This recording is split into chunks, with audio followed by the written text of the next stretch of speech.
يسألني واحد من الإخوة على قول النبي صلى الله عليه وسلم: من كانت الدنيا همه فرق الله عليه أمره وجعل فقره بين عينيه ولم يأته من الدنيا إلا ما كتب له، ومن كانت الآخرة نيته جمع الله عليه شمله وجعل غناه في قلبه وأتته الدنيا وهي راغمة. يعني إيش معنى الحديث؟ كيف يعني يجعل غناه في قلبه هناك يفرق عليه أمره كذا؟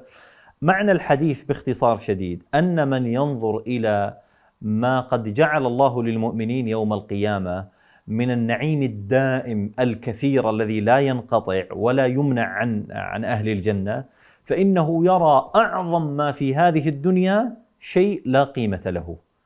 وكذلك من لا يعرف ذلك النعيم الأخروي العظيم الكبير الذي لا ينقطع، فإنه بمجرد ما ينظر إلى نعيم الدنيا تغريه هذه النعماء الموجودة في الدنيا فيتعلق قلبه بها، فلا يزال يطلبها، فيظن إن ذهب منها شيء فقد ذهب منه كل شيء. بينما من كانت الآخرة همه لأنه يعمل ويجد ويشتغل للآخرة، فغناه وين؟ موجود في قلبه.